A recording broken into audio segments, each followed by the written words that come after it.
Baik Pak Budi, berdasarkan yang saya sebutkan tadi bahwa untuk menunjang diagnosis dari hasil anamnesis dan hasil pemeriksaan fisis, kita perlu untuk melakukan pemeriksaan penunjang, yaitu pemeriksaan kulit.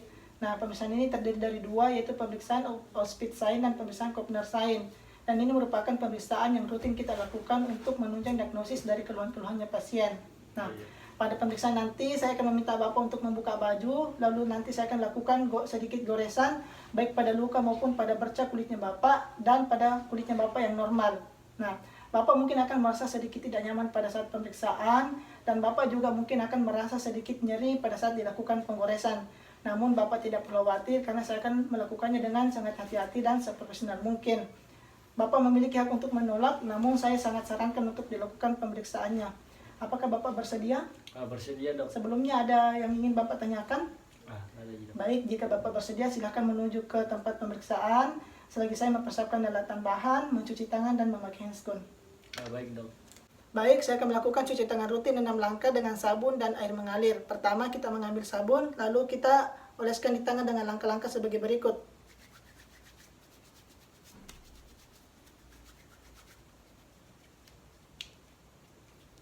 Dan terakhir kita bilas kembali di air mengalir. Setelah itu kita tunggu tangan sampai kering lalu kita memakai handscoon. Setelah melakukan cuci tangan rutin dan memakai handscoon, selanjutnya kita mulai melakukan pemeriksaannya. Pertama kita meminta pasien untuk melepaskan pakaian atau lengannya tergantung dari lokasi pemeriksaannya. Kemudian di sini saya anggap pasiennya sudah melepaskan pakaian. Nah, sebelumnya tadi kita juga telah mengisi lembar pemeriksaan seperti identitas dan nomor registrasi dari pasien.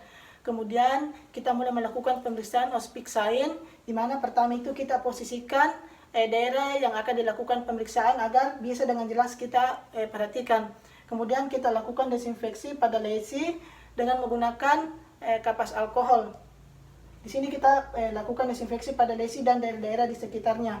Kemudian setelah itu kita lakukan pengorekan kulit pengorekan kulit pasien dengan objek las dengan sudut kemiringan 45 derajat. Tapi Pak, kita lakukan pengorekan. Kemudian di sini kita lakukan pengorekannya pada lesi dengan skuama yang tebal. Kemudian pada saat dilakukan pemeriksaannya kita harus perhatikan apakah terjadi pengelupasan pada skuama lapis demi lapis, kemudian apakah terjadi perlukaan dan tampak bintik-bintik perdarahan atau point of bleeding. Kemudian terakhir kita catat hasil yang didapatkan dan kita lakukan pemotretan. Nah, selanjutnya kita lakukan pemeriksaan Kopner-Sign, di mana caranya hampir sama dengan pemeriksaan sebelumnya.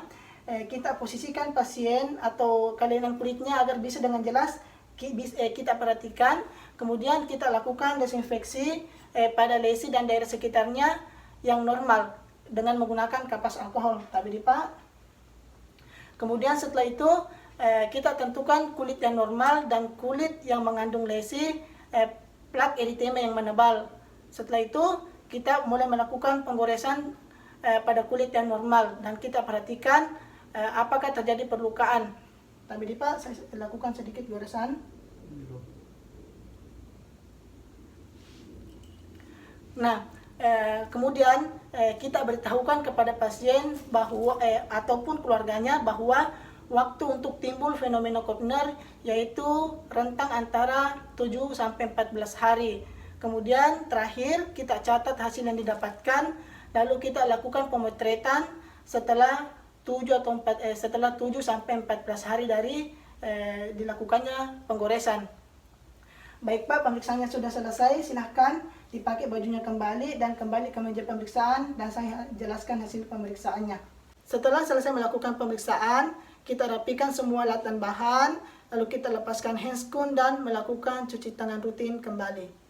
Baik Pak, kita telah selesai melakukan pemeriksaannya. Adapun hasil yang saya dapatkan untuk pemeriksaan Auspitz-Sign-nya di sini saya dapatkan hasilnya positif, di mana ini artinya terdapat point of bleeding atau bintik-bintik perdarahan pada daerah yang dilakukan pengelupasan tadi. Dan ini menjadi tanda dari psoriasis, sehingga saya menduga Bapak mengalami psoriasis yang meluas. Nah, adapun hasil untuk pemeriksaan Kopner-Sign-nya nanti Bapak datang 1 atau 2 minggu ke depan, lalu saya akan melakukan pemeriksaan dan pengecekan.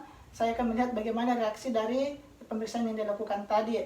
Nah, Adapun untuk hasil dari kopnasanya itu, kalau misalnya nanti 1 atau 2 minggu ke depan saya lihat hasilnya positif, maka itu mengindikasikan bahwa ada kelainan pada kulitnya Bapak yang normal. Apakah ada yang mau ditanyakan, Pak? Tidak ada lagi, Dok. Baik, kalau tidak ada, pemeriksaannya juga sudah selesai, jadi saya akhiri. Wassalamualaikum warahmatullahi wabarakatuh.